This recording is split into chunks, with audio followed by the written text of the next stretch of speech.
बिस्मिल्लाहिर्रहमानिर्रहीम। मा लकुम ला तर्जून लिल्लाहि वक़ारा वक़द खलक़कुम अतवारा अलम तरौ कैफ़ खलक़ल्लाहु सबअ समावातिन तिबाका वजअलल क़मरा फ़ीहिन्ना नूरन वजअलश शम्सा सिराजा वल्लाहु अंबतकुम मिनल अर्ज़ि नबाता सुम्मा युईदुकुम फ़ीहा व युख़रिजुकुम इख़राजा वल्लाहु जअल लकुमुल अर्ज़ बिसाता लितस्लुकू मिन्हा सुबुलन फ़िजाजा। सदक़ल्लाहु मौलाना अज़ीम। सूरह नूह के ये पहले रुकू की इख्तितामी आयत है। नूह अलैहिस्सलाम की कौम के हवाले से तवज्जो दिलाई जा रही है। नबी करीम सल्लल्लाहु अलैहि वसल्लम मक्का में नबी लोगों के सामने अल्लाह की दावत पहुंचा रहे थे और लोग बेरुखी का इजहार कर रहे थे, तो उन्हें कौम नूह के हवाले से मुतवज्जे किया जा रहा है कि देखो इसी तरह का रवैया कौम नूह ने अख्तियार किया था, तो फिर देखो उनका अंजाम क्या हुआ। तुम्हें अल्लाह की बंदगी के लिए पैदा किया गया है, लिहाजा तुम अपनी इस मकसद तख्लीक को पूरा करो। अल्लाह ताला ने तुम पर बेशुमार एहसानात किए हैं, बेशुमार नेमतों से नवाजा है। उसकी शुक्रगुजारी इसी में है कि तुम उसकी बंदगी करो। तो कौम नूह के हवाले से नूह अलैहिस्सलाम ने अपनी कौम को अल्लाह का पैगाम पहुंचाया था और लंबे अरसे तक यानी कोई 950 साल तक कौम के सामने अल्लाह की दावत रखी और कहा कि ऐ मेरी कौम के लोगों, मैं अल्लाह की तरफ से तुम्हें साफ साफ खबरदार करने वाला हूँ और तुम उसकी बंदगी अख्तियार करो, उसका तकवा अख्तियार करो और मेरी इताअत कबूल कर लो। वो तुम्हारी ख़ताएँ माफ़ कर देगा और तुम्हें ख़ास मुद्दत तक मोहलत अमल देगा, और जब मोहलत अमल पूरी हो जाती है तो फिर किसी किस्म की ताख़ीर नहीं होती, लिहाजा इससे फ़ायदा उठाओ। लेकिन जब कौम ने बेरुखी की, सब हदें पार कर दी, तो फिर उन्होंने अपने रब से फरियाद की कि मेरे परवरदिगार, मैंने अपनी कौम को रात दिन तेरा पैगाम पहुंचाया, लेकिन मेरी इस दावत ने उनके फरार में ही इजाफा किया, और जब भी मैंने उन्हें तेरी दावत पहुंचाई ताकि तू उन्हें माफ़ कर दे, तो उन्होंने अपने कानों में उंगलियां ठोक ली और अपने चेहरों पर पर्दे डाल लिए, अपनी ज़िद पर कायम रहे, तकब्बुर और घमंड में ही मुब्तला रहे। मैंने इनको पुकार के भी दावत दी, अलल ऐलान इनको बुलाया और चुपके चुपके भी इनको दावत दी, लेकिन इन्होंने बेरुखी अख्तियार की, यानी मायूस हो गए अपने कौम के रवैये से। और उनको ये भी मैंने कहा कि देखो तुम अपने रब की बंदगी अख्तियार कर लो तो वो तुम्हारे कसूर माफ़ कर देगा, आसमान से तुम पर पानी बरसाएगा, तुम्हारे लिए माल और औलाद में इजाफा करेगा, तुम्हारी मदद करेगा, तुम्हारे लिए बागात पैदा कर देगा, तुम्हें नहरें तुम्हारे लिए जारी कर देगा। तो ये सारी बातें शिकायत के अंदाज में अपने रब से नूह अलैहिस्सलाम ने अर्ज़ की।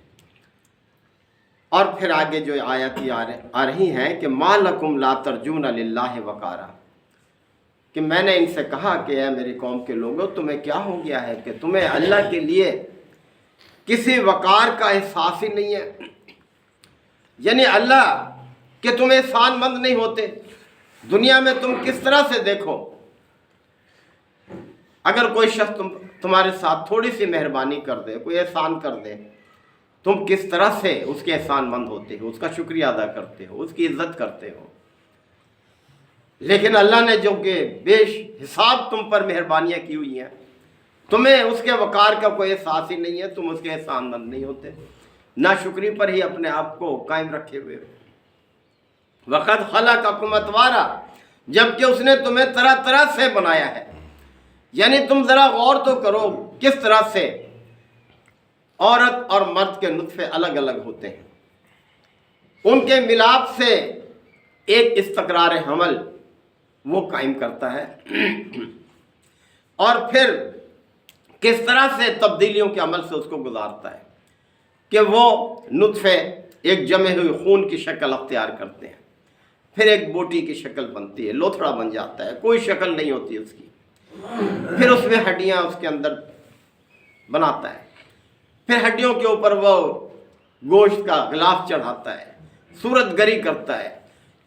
9 مہینے میں دیکھے اس پانی کی بوند سے وہ کیا ایک مکمل انسان کی شکل دے دیتا ہے تمہیں، پھر باہر لا کر تمہاری نشو نما کرتا ہے۔ تمہارے جو تقاضے ہیں نشو نما کے وہ سارے اس زمین سے اس نے پورے کیے ہیں۔ زمینی مادوں سے ہی تمہارے جسم کی تعمیر ہوتی ہے۔ تم کس طرح سے دیکھیں بیٹھنا سیکھتے ہو، کھڑا ہونا سکھاتا ہے، بولنا سکھاتا ہے، تمہاری صلاحیتیں عروج کو پہنچاتا ہے۔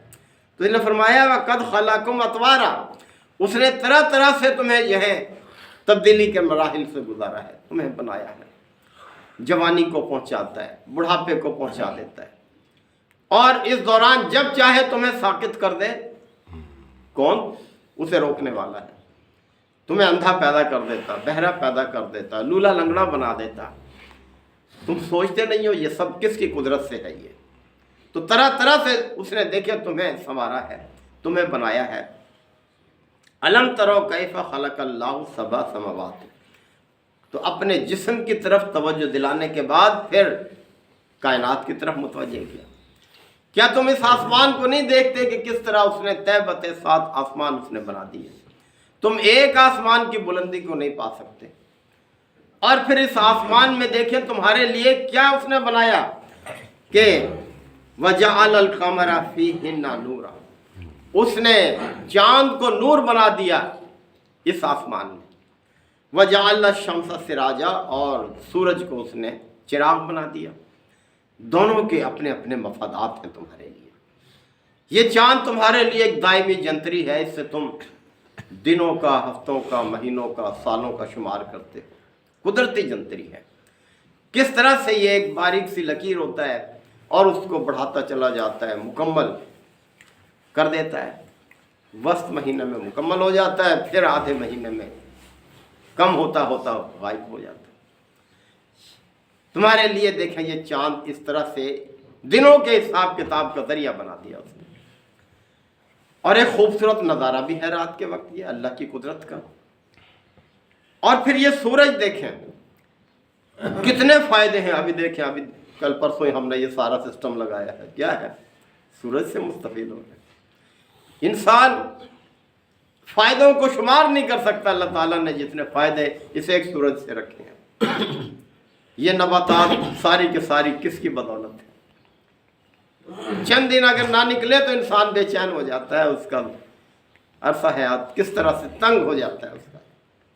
پچھلے سال 1 مہینہ سورج نہیں نکلا، لوگ تنگ آ گئے۔ اسی کے ذریعے سے سارا بارش کا نظام ہے، سورج کے ذریعے سے، کہ پانی بخارات بن کے فضا میں جاتا ہے، بادلوں کی شکل، بادل پھر مائع کی شکل بنتے ہیں اور برستا ہے، پہاڑوں پر برف باری ہوتی ہے، یہ ساری فصلیں اگتی ہیں اس کے ذریعے سے۔ یعنی سورج کس طرح سے دیکھیں اس نے کتنا بڑا ہے، زمین سے ہزاروں گنا بڑا ہے یہ، اتنا درجہ حرارت، ایک چھوٹی سی آگ جلائیں تو ہمیں کتنا ایندھن چاہیے اس کے لیے، کیا جلا رہا ہے وہ اس میں، اتنا ایندھن استعمال ہو رہا ہے، گرم کیے ہوئے ہے اس فضا کو۔ اور اس کا طلوع اور غروب دیکھیں کیا ایک نظام ہے، کس طرح سے تاریکی ہے، روشنی ہے، کس طرح سے رات اور دن کی تبدیلی ہے اس کے ذریعے سے جو ہے۔ تو اس چاند کو اس نے نور بنایا اور سورج کو اس نے چراغ بنا دیا تمہارے لیے۔ واللہ انبتکم من الارض نباتا، اور زمین کی طرف دیکھو، اس میں کتنی خاصیتیں رکھی ہیں، کتنی نباتات، یعنی انسان شمار نہیں کر سکا اب تک۔ جو ہم پڑھتے پڑھاتے ہیں بیالوجی میں، 25 लाख अक़साम जानदारों की इंसान ने दरियाफ्त की हैं, उनमें कोई 10 लाख के करीब जानवरों की हैं और 15 लाख के करीब पौधों की अक़साम, और ये भी कुल नहीं है, यानी जो दरियाफ्त की हैं इंसान ने अब तक। 2 ग्रोह में बांट दिया है, एक को ज़ूलॉजी, दूसरे को बॉटनी कहते हैं, एक जानवरों का इल्म, दूसरा नबातात का इल्म। तो ये ज़मीन के अंदर ये सलाहियत रखी है अल्लाह ताला ने कि नबातात इससे उग रही हैं, तरह तरह की नबातात, और फिर इसके अंदर जो मादनियात हैं वो किस तरह से रखती हैं, धातों की शक्ल में है, कहीं गैस की शक्ल में है, कहीं तेल की शक्ल में है, कहीं नमक की काने हैं, कहीं, यानी क्या उसने देखे ये बनाया है, हैरान कुन है ये सारी चीज़, और ख़त्म नहीं हो रहा। यानी नए नए दरियाफ्त हो रहे हैं ये ज़ख़ीरे जो हैं, और अल्लाह ताला इनके अंदर पैदा कर देता है, और इसकी मुख्तलिफ सतहों में मुख्तलिफ खासियतें रखी हैं। कहीं रेत निकलती है, ऊपर चिकनी मिट्टी है, नीचे रेत है, कहीं कुछ है, और लावा है, कभी ज़मीन को फाड़ कर बाहर निकल आता है। तो अल्लाह ताला ने फरमाया कि देखिए, वल्लाहु अंबतकुम मिनल अर्ज़ि नबाता, कभी ज़मीन पर पौधे नहीं थे, एक वक्त ऐसा था कि अल्लाह ने पौधे यहाँ, तुम्हारी तख्लीक से पहले पौधे यहाँ पर, और फिर उसी तरह से तुम्हें भी यहाँ तुम्हारी पौध लगा दी जैसे पौधे उसने लगाए। सुम्मा युईदुकुम फीहा, फिर वो इसी में तुम्हें लौटा देगा। इंसान गवाह है इस चीज़ पर, देखें कौन झुटला सकता है, मरने के बाद कहाँ जाता है इंसान, इसी ज़मीन में जज्ब होता है, तो फिर वो तुम्हें इसी में लौटा देगा। ज़मीन के मादों से जिस्म की नशोनुमा होती है, लिहाजा ये वापस ज़मीन में ही चला जाता है, और रूह चूँकि अल्लाह की तरफ से आती है वो उधर चली जाती है आलम अरवाह से। वयुखरिजुकुम इखराजा, और इसी तरह तुम्हें निकाल खड़ा करेगा एकदम। इस चीज़ को नहीं मानते थे, कहते थे ये मुमकिन नहीं है कि जब हम मर जाएंगे ख़त्म हो जाएंगे। अरे भाई पहले क्या थे तुम, जब तुम्हें पहले बना दिया उसको तो मानते हो, और दोबारा तुम्हारी तख्लीक करेगा, इसको तुम क्यों नहीं मानते? उसके लिए तो बड़ा आसान है ये काम। वल्लाहु जाअल लकुमुल अर्ज़ बिसाता, और देखो ज़मीन को ने तुम्हारे लिए फर्श की तरह से बिछा दिया, कैसे साजगार बना दिया, कैसे हम इससे मुस्तफ़ीद हो रहे हैं, इसी पर चलते हैं, इसी पर फिरते हैं, इसी पर आराम करते हैं, इसी पर कारोबार करते हैं, इसी पर तामीर कर रहे हैं। यानी सारे हमारी सरगर्मियाँ जो है इसी ज़मीन के ऊपर है, इसी से वाबस्ता है हमारी सरगर्मियाँ। लितस्लुकु मिन्हा सुबुलन फिजाजा, ताकि तुम इसके कुशादा रास्तों पर चलो फिरो, अपनी ज़रूरतें पूरी करो। रात दिन देखें इंसान एक तरफ से दूसरी तरफ आ जा रहे हैं, सफ़र कर रहे हैं, करीब का सफ़र को दूर का सफ़र इस पर कर रहा है, अपनी ज़िंदगी की ज़रूरियात के लिए, अपनी सारी चीज़ें पूरी करने के लिए ज़मीन पर ही इंसान चल फिर रहा है ये। लेकिन किसके लिए होना चाहिए, किसके ताबे होकर होना चाहिए ये काम, उसको तुम नहीं पहचानते।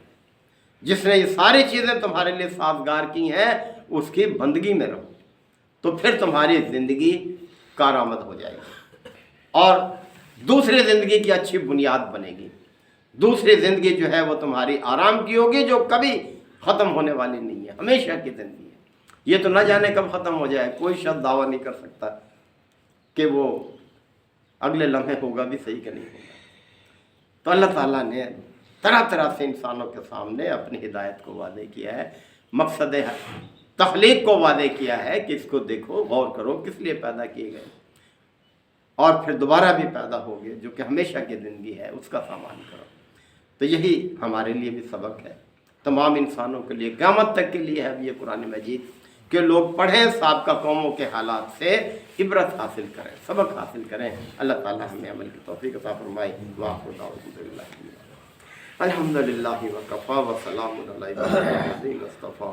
रब्बना आतिना फ़िद दुनिया हसना व फ़िल आख़िरति हसना व क़िना अज़ाबन्नार व अदख़िलना जन्नत मअल अबरार या अज़ीज़ु या गफ़्फ़ार या रब्बल आलमीन। अल्लाहुम्मा इन्नका अफ़ुव्वुन करीमुन तुहिब्बुल अफ़्वा फ़अफ़ु अन्ना। अल्लाहुम्मा मन अहयैतहु मिन्ना فاحیہ علی الاسلام ومن توفیتہ منا فتوفہ علی الایمان یا شافی الامراض اشف مرضانا ومرضى المسلمین یا قاضی الحاجات اقض حاجاتنا وحاجات المسلمین اللہم اعز الاسلام والمسلمین ربنا تقبل منا انك انت السميع العليم وتب علينا انك انت التواب الرحيم صلی اللہ تعالی علی خیر خلقہ محمد وآلہ وصحبہ اجمعین.